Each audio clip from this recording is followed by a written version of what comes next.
Start करते हैं, इसके बारे में पढ़ा। ठीक है, मॉड्यूल्स का थ्योरेटिकल डेफिनेशन अगर बात करूं तो module is an collection of code.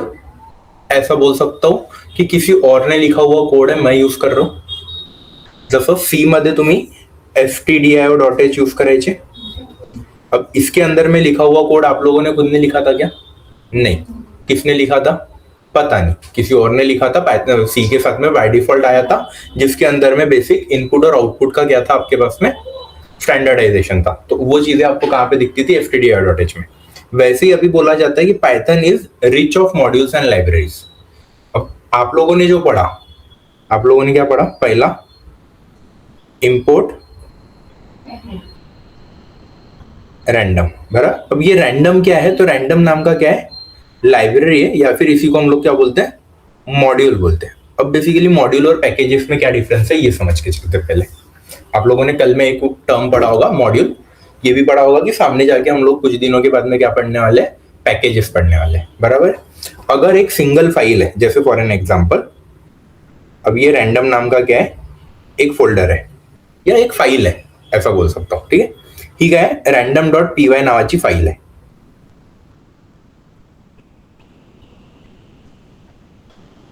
एक सिंगल फाइल है, इसीलिए इसको क्या बोला गया? मॉड्यूल बोला गया, बराबर। अब अगर इसका कलेक्शन होगा, मतलब अगर मान के चलो एक रैंडम है, एक रैंडम 1 है, एक 2 है, 3 है, 4 है, ऐसे 4-5 इसका एक कलेक्शन है जिसको एक फोल्डर में स्टोर्ड है। ये क्या है?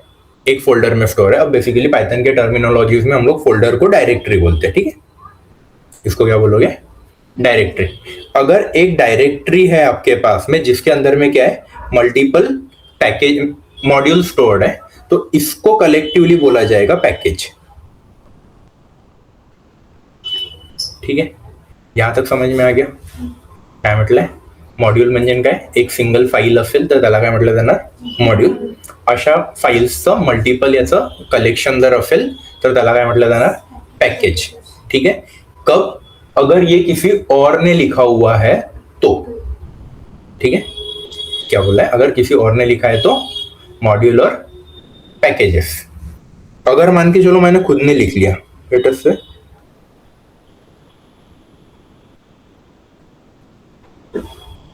फिर इसको भी मैं एज एन मॉड्यूल कंसिडर कर सकता हूं। जरूरी नहीं है कि किसी और ने लिखा हुआ ही मॉड्यूल रहेगा, मैं खुद के भी मॉड्यूल्स लिख सकता हूं, मैं खुद के भी पैकेजेस बना सकता हूं।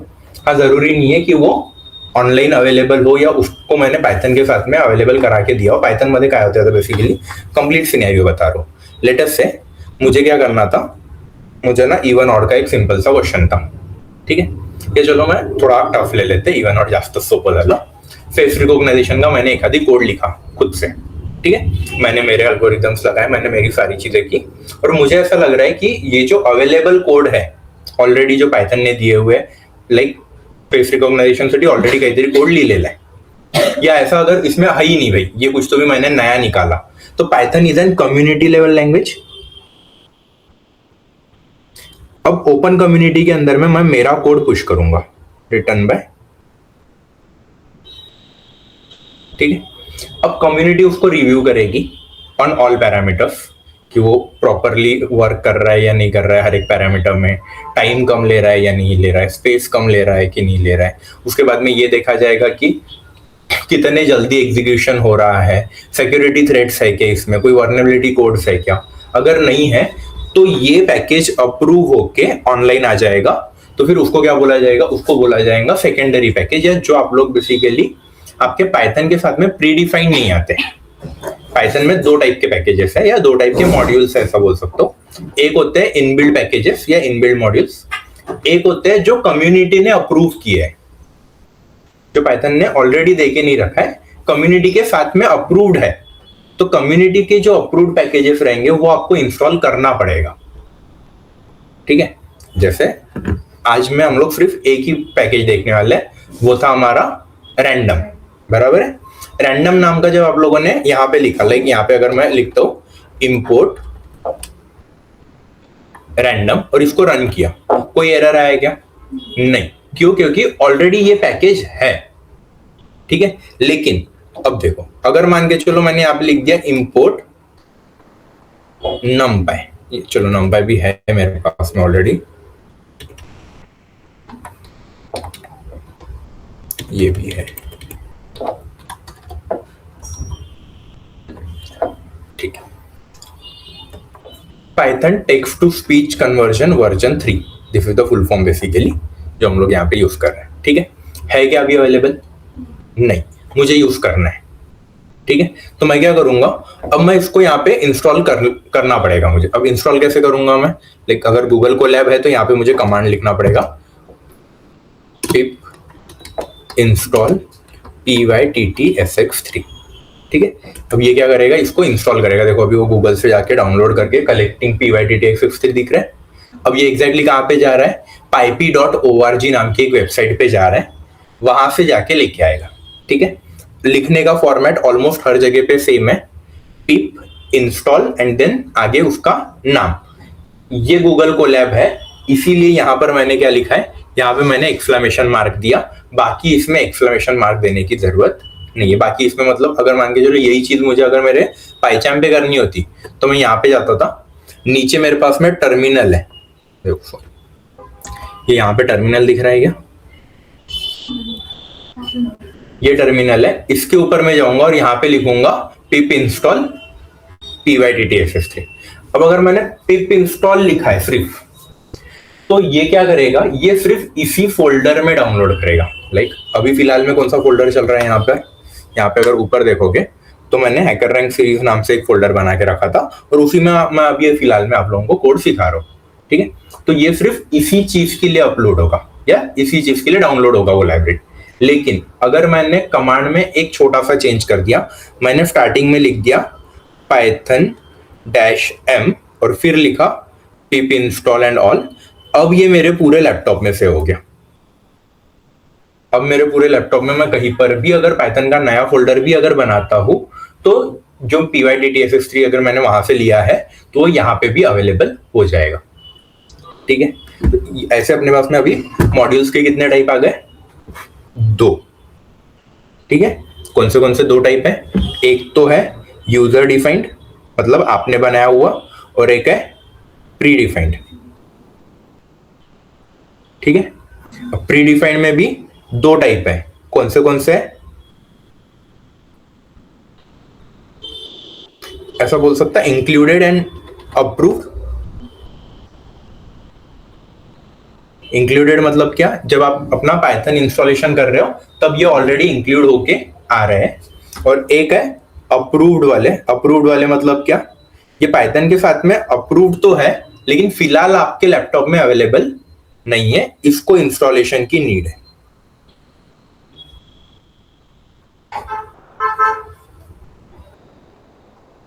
ठीक है। समझ में आ गया यहाँ तक? अब आते थोड़ा सा अपने इस पे। अपन ने कौन सा ये लेने का सोचा है आज? रैंडम।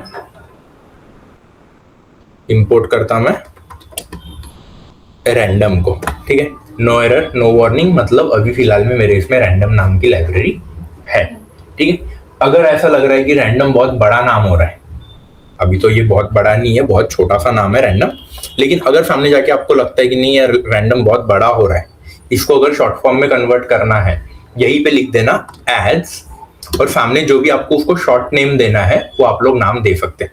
लाइक मैंने रैंडम को नाम दे दिया आर, ठीक है। अब मुझे आगे जाके कहीं पे भी रैंडम लिखना है तो रैंडम की जगह पे मैं क्या लिखूंगा? आर लिखूंगा, ठीक है। अब आप लोगों ने कल एक ये पढ़ा होगा b equals to r dot बराबर। इसमें टोटल कितने पैरामीटर्स थे? अंदर काहीतरी लिहावं लागेल ना, आता काय लिहावं लागेल? नंबर्स कोणते? वही जो अपने रेंज फंक्शन में था, ऐसा कुछ तो भी याद आ रहा क्या? स्टार्टिंग एंडिंग एंड स्टेप्स, ठीक है। अब फिलहाल में मैं यहाँ पे सिर्फ स्टार्टिंग और एंडिंग लिखता। 12 से लेके 19 के बीच में का मेरे को नंबर चाहिए, ठीक है। प्रिंट करके देखूंगा मैं बी को, ठीक है। कितना आया? 15।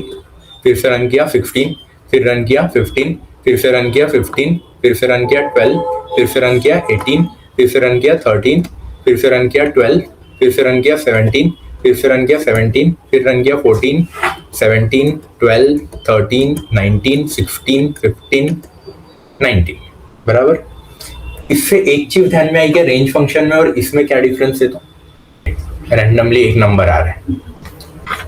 रेंज फंक्शन में भी बराबर ये दो पैरामीटर्स थे ना अपने, एक था स्टार्टिंग, एक था एंडिंग। बराबर। रेंज फंक्शन बोलता है starting included, ending excluded. Random int बोलता है स्टार्टिंग भी इंक्लूडेड है, एंडिंग भी इंक्लूडेड है।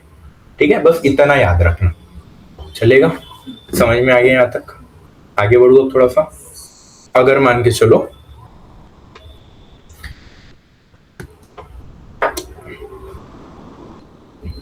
आपके पास में ना ए नाम का एक एरे है जिसमें आप लोगों ने 3 इनपुट दिए। ठीक है, लेटेस्ट से पहला नाम मैं मेरा दे देता हूँ, दूसरा नाम मैं मेरे भाई का दे रहा हूँ, तीसरा नाम मैं खदी। ठीक है, टोटल कितने हो गए? 3। अब मुझे क्या करना है, इन तीनों में से किसी एक को चॉइस करना है। क्या करोगे फिर? Random dot choice. ठीक है, किस में से चॉइस करना है? ए नाम के एरे में से, इसलिए फिर क्या दे दिया? ए। ये कुछ तो भी आउटपुट देने वाला है, उसको कहां पे स्टोर करोगे? बी नाम के वेरिएबल में स्टोर कर दिया। लास्ट में जाके क्या करूंगा? प्रिंट करूंगा मैं बी को। प्रिंट किया, पहले इसमें क्या आया? सागर, दूसरे इसमें मैं आ गया, तीसरे इसमें फिर से सागर आया, फिर से आ रहे तीनों में से कोई भी एक। बराबर है। इसका मीनिंग क्या हो गया? हम लोग आइदर किसी नंबर से किसी एक पर्टिकुलर नंबर तक, या फिर हम लोग पूरे एक एरे में से, गिवन एरे में से कोई भी एक रैंडमली एलिमेंट चॉइस कर सकते हैं। रैंडम नाम की लाइब्रेरी का क्या काम है ये समझ में आ गया? For sure. नेक्स्ट, ये लाइब्रेरी समझ में आ गई ना?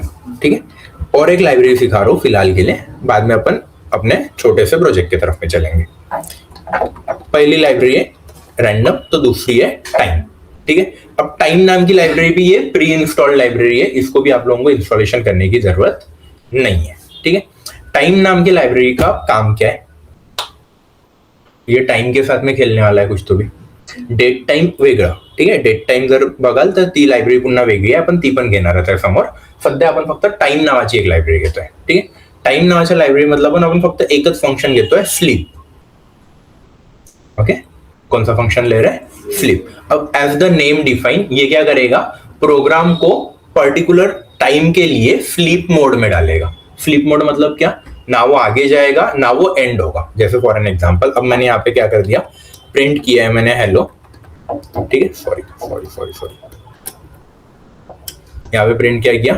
हेलो, और उसके बाद में मैंने प्रिंट क्या किया? बाय। ठीक है, दोनों पट एग्जीक्यूट हो जाएंगे। अब मुझे चाहिए कि पहले हेलो प्रिंट हो, 5 सेकंड के लिए मेरा प्रोग्राम वेट करे, और फिर लास्ट में जाके बाय प्रिंट हो। ठीक आहे, काय करायचं आहे? पहिले हेलो प्रिंट झाला पाहिजे, 5 सेकंडचा वेट, त्याच्यानंतर मग बाय। त्याच्यासाठी म्हणून मग मी काय करणार, इथे करणार टाइम डॉट स्लीप। ठीक है, और इसके ब्रैकेट में मैं नंबर ऑफ सेकेंड्स दूंगा।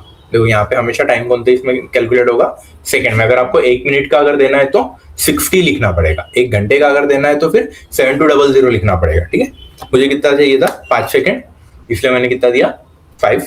अब अगर मैंने इसको रन किया तो देखो हेलो प्रिंट हुआ, 5 सेकंड के लिए रुका हुआ है वो, उसके बाद में फिर वो क्या करेगा? बाय प्रिंट करेगा। आया क्या? समझा? दोनों लाइब्रेरी समझ में आ गई क्या? पहला कोणता घेतलाय आपण? रॅन्डम, दूसरा कोणता घेतलाय? टाइम। रैंडम मध्ये काय शिकलो आपण? रैंड इंट आणि एक चॉइस। ठीक है, सिर्फ ये दो ही ऐसे हैं जो सच में काम में आते हैं, और टाइम में भी एक ही ऐसा है जो है आपका फ्लिप। ठीक है, फ्लिप नावाचं मॉड्यूल काय करेल? त्याला त्या पर्टिक्युलर नंबर ऑफ सेकंड साठी फ्लिप वर टाकेल। फ्लिप वर टाकणे म्हणजे काय? ना वो एंड हो रहा है ना वो आगे बढ़ रहा है। ठीक है, क्लियर हो गया क्या? For sure. अब आगे देखो होता क्या है। इसी की हेल्प से अपने को क्या करना था? एक छोटा सा प्रोजेक्ट लेना है। प्रोजेक्ट क्या लेना है? तो कल ही आप लोगों ने जो बनाया था वही वापस हम लोग यहाँ पे अभी रेप्लिका करने वाले हैं। पेपर सीजर वाला लेते हैं। फिर से क्या करना? अब देखो, कभी जब आपके पास में कोई बड़ा क्वेश्चन आता है ना, तो पहले रफ वर्क करो। आपकी सबसे बड़ी गलती है, आप लोग रफ वर्क करते हैं। क्या क्या करने वाला है ये बताओ अभी। एक एरे लगेगा सर, जिसके अंदर में 3 इनपुट रहेंगे। पहला रहेगा स्टोन, दूसरा रहेगा पेपर, तीसरा रहेगा, बराबर। ऐसे टोटल कितने? 3। अब इन तीनों का इनपुट लेने के बाद में अपने को क्या करना है? कितने प्लेयर चाहिए? 2। एक प्लेयर 1, एक प्लेयर 2। प्लेयर 1 ये कंप्यूटर रहने को ना, बराबर। प्लेयर 2 ये रियल यूजर रहने को ना, ठीक है। अब हमारी कॉर्पोरेट की लैंग्वेज में हम लोग बोलते हैं यूजर हमेशा बेवकूफ इंसान है। इसको एक बोलो, ये दूसरा करेगा, होता है, बरोबर है। और यही अपने साथ में भी होता है। अगर अपन किसी वेबसाइट पे चले गए या किसी सॉफ्टवेयर पे अगर अपने को नोट लिखा हुआ मिला ना, ये मत करना क्या, वो अपन पहले करते हैं, बराबर है।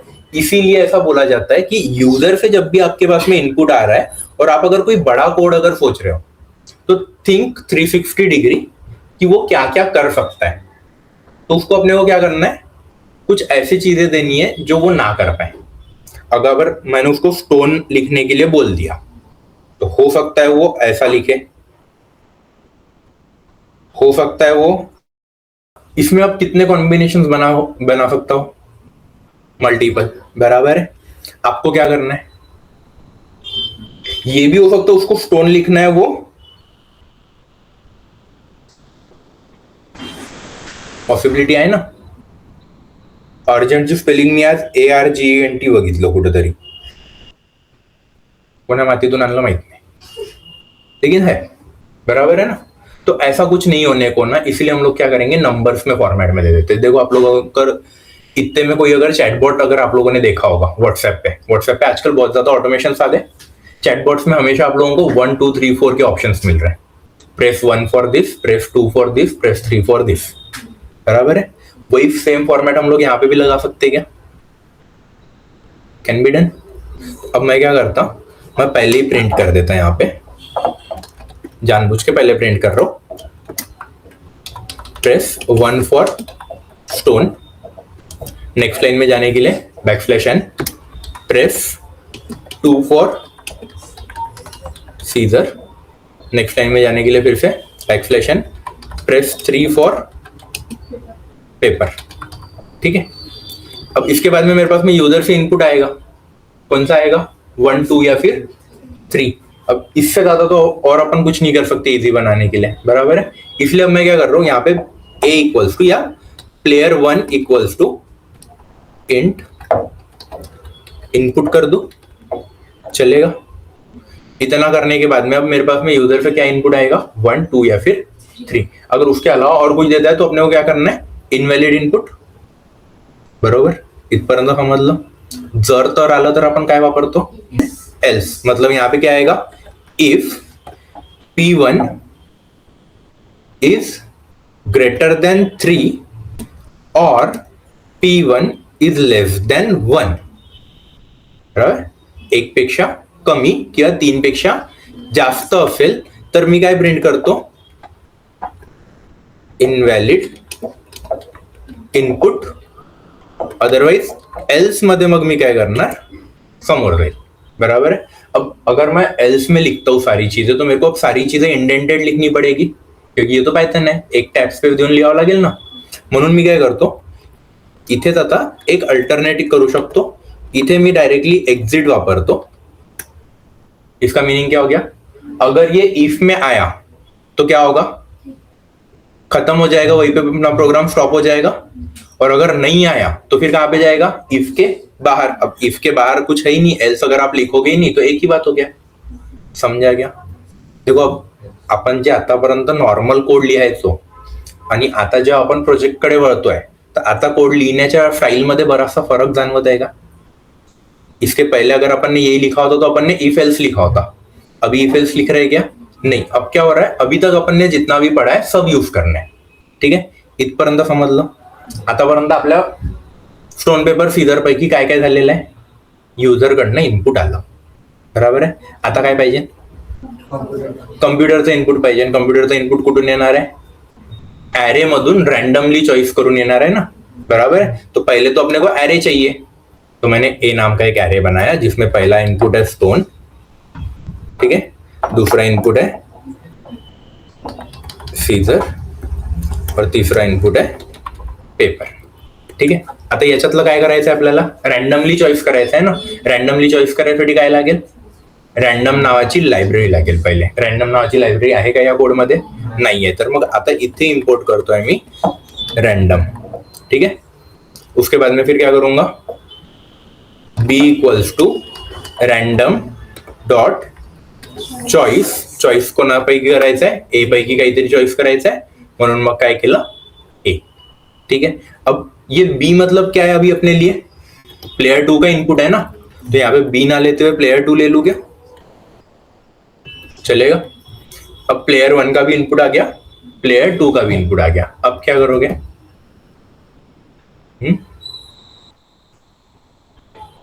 काय कराल, प्लेयर 1 चा इनपुट कोणत्या फॉर्मॅटमध्ये आलाय, 1, 2 आणि 3 च्या फॉर्मॅटमध्ये आलाय. इथे कोणत्या फॉर्मॅटमध्ये आपल्या तो स्टोन पेपर आणि सीजर, दोन पैकी एकाला तरी चेंज करावं लागेल का. कोणाला चेंज करणं इझी जाणार, प्लेयर 1 ला इझी जाणार की प्लेयर 2 ला इझी जाणार, विचार करा. प्लेयर 2 ला करणं इझी जाणार. फक्त एवढंच की कुठेतरी आता तुम्हाला रफ मध्ये लिहून ठेवावं लागेल की स्टोन साठी 1 है, सीजर साठी 2 है, पेपर साठी 3 है, ठीक है. तो अब मैं क्या करता, यहीं पे कमेंट बना देता, एक इसको ही कमेंट बना देता, ठीक है. और यहाँ पे ए इक्वल्स टू 1, 2 और 3. अब 1, 2, 3 करने से बेटर है मैं अगर यहाँ पे कर दू रैंड इंट 1,3, चल जाएगा क्या, एक ही बात है ना. समझा गया, अभी समझ में आ रहा कैसे अपने को तिगड़म करते जाना है. तो अभी यहाँ पे यहाँ तक क्लियर हो गया. अब क्या करना है ये बताओ. अगर दोनों ने सेम दिया तो ड्रॉ, बराबर है. ये तो पहली कंडीशन है ना, तो फिर सीधा सीधा लिख दो यहाँ पे, if P1 equal to P2 print match draw,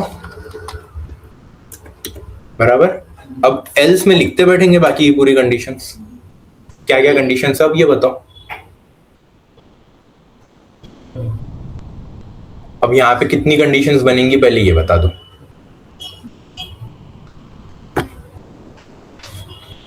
एक है स्टोन, एक है पेपर, एक है सीजर, ठीक है. अगर यूजर 1 ने स्टोन लिया है और यूजर 2 ने पेपर लिया है, या फिर यूजर 2 ने सीजर लिया है, ये दो कंडीशंस बन गई. क्योंकि अगर यूजर 1 का स्टोन है, यूजर 2 का भी अगर स्टोन है, तो वो तो अपन ने पहले ही निग्लेक्ट कर दिया ना.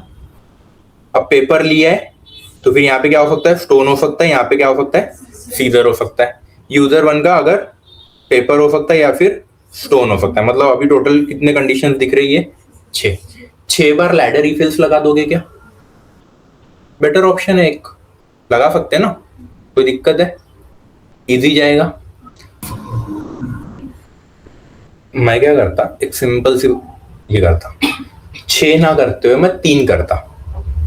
अगर यूजर 1 ने स्टोन लिया है, ठीक है, स्टोन मतलब कौन सा है अपना, अभी इंडेक्स देखो पहले 1 है, बराबर.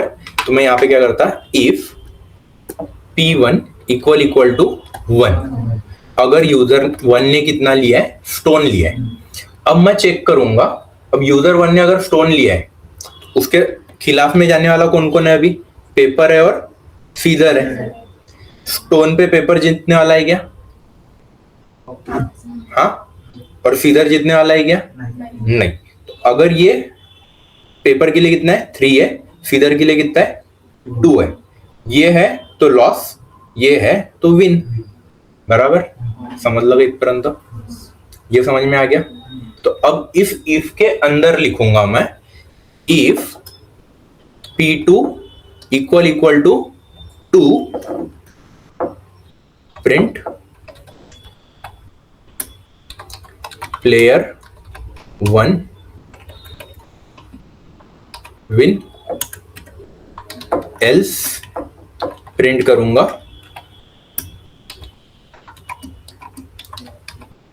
बराबर है, ये हो गई एक कंडीशन काय के लिए, अगर प्लेयर 1 ने कितना चूज किया है, 1 चूज किया है तो। सिमिलरली फॉर 2, सिमिलरली फॉर 3, बराबर है। फिर भी कहीं ना कहीं पे मुझे 6 कंडीशन ही लिखनी पड़ रही है, बराबर है ना। अब इसको अपन सम अप करते हुए ला सकते हैं एक ही इसमें, कैसे करोगे ये बताओ अभी।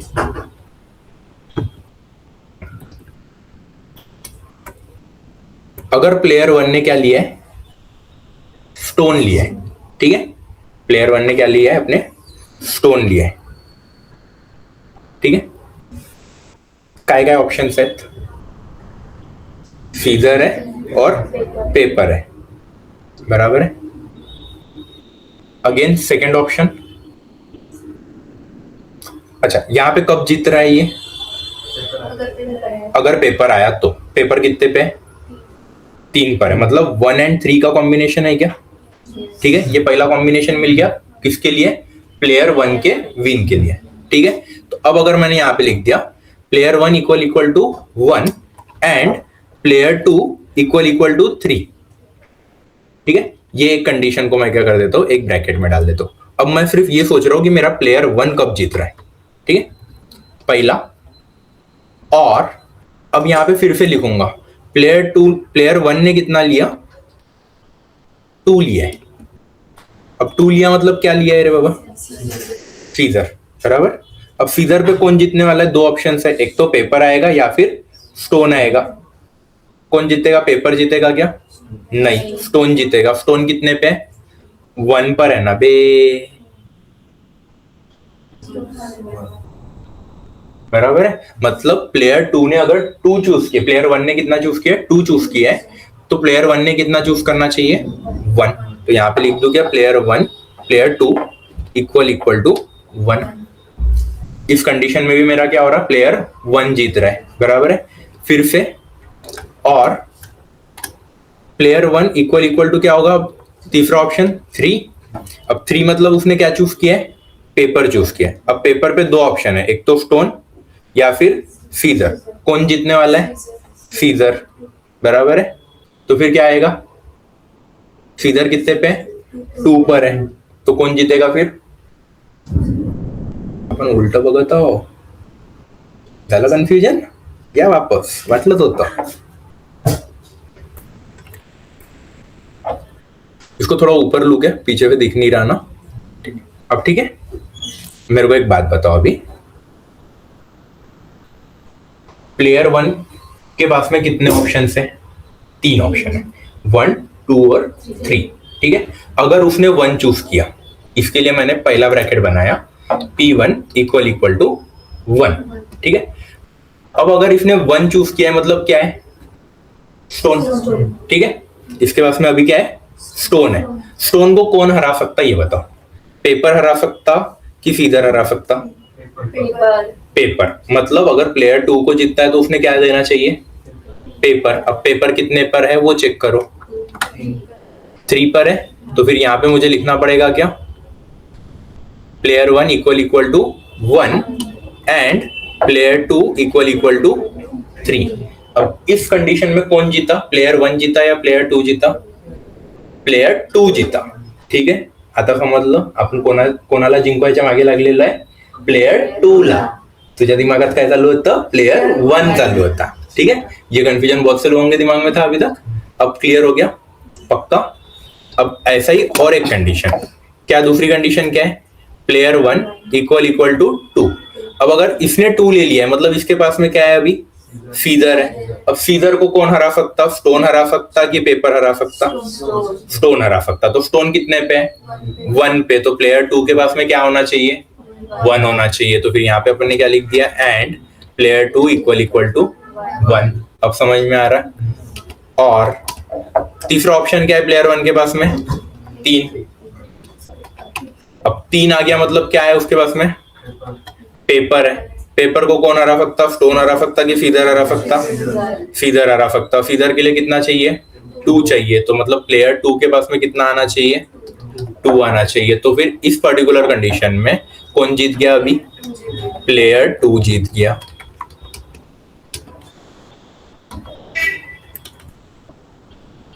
क्लियर? इसके एल्स में लिख देता ऑब्वियसली, क्योंकि अभी प्लेयर 1 के तीनों पॉसिबिलिटीज हो चुकी है, तो अगर वो नहीं जीता है तो फिर कौन जीता? प्लेयर, सॉरी मैंने प्रिंट डबल लिख दिया, प्लेयर 1 अब समझा फॉर श्योर। रन करके देखते हैं अभी एक बार इसको। Press 1 for stone, 2 for scissor, 3 for paper, user 8 क्या दिया? इनवैलिड इनपुट, और साथ ही में क्या दे दिया? Player 1 win. होने को होना था क्या? नहीं, लेकिन ये गूगल को लैब भाई, यहाँ पे एग्जिट नहीं चलता। ठीक है, अब फिर से रन करें फिर अभी इसको। अब मैंने दे दिया 1, मतलब क्या है? स्टोन। अब उसने क्या चूज किया? अगेन 1, तो मैच क्या हो गया? ड्रॉ हो गया। अब मुझे दिख रहा है कि उसने 1 चूज किया करके, दिखना चाहिए ना, बराबर है? मतलब यहाँ पे जब आपका रैंडमली चॉइस कर रहे हो, उसके बाद में प्रिंट भी कर लो ना यार एक बार। प्रिंट P2 प्रिंट कर दूं क्या डायरेक्टली? 1 2 3 प्रिंट होगा, लेकिन ठीक है चल जाएगा, कोई दिक्कत नहीं है ना। यहाँ पे मैंने अभी 2 दिया, फिर से उसने भी क्या दे दिया? 2 दिया। मैंने फिर से 2 दिया, अब क्या आया? उसने 1 चूज किया था। ठीक है, प्लेयर 1 ने कितना चूज किया था? 2, मतलब प्लेयर 1 ने कितना चूज किया था? 2, और प्लेयर 2 ने कितना चूज किया था? 1। तो कौन जीत गया? प्लेयर 2 जीत गया। समझा? और एक बार ट्राई करते। अब मैं यहाँ पे दे दिया 3, मैंने क्या दिया था? 3, उसने क्या चूज किया? 2, 3 और 2, प्लेयर 2, बराबर। फिर से रन करके देखो, मैंने दिया 3, उसने दिया 2, अगेन प्लेयर 2, मैंने फिर से दे दिया 3, अब उसने क्या दिया है? 3 दिया है, तो मैच ड्रॉ। फिर से 3 दे रहा, आई वांट कि वो 1 ले ले यार एक बार, तो मुझे ये दिखाना है कि प्लेयर 1 भी जीत सकता है। हाँ चलो हो गया। ठीक है, अब क्या लिया है? प्लेयर 1 ने कितना लिया? 3। ठीक है, प्लेयर 2 ने कितना लिया? 1। 3 पे अगर 2 होता था तो कौन जीतता था? प्लेयर 2 जीतता था। या फिर 3 पे अगर 3 होता था तो ड्रॉ होता था। अब क्या हुआ? ये दोनों कंडीशन सेटिस्फाई नहीं हुए, इसलिए फिर क्या आ गया? समझा?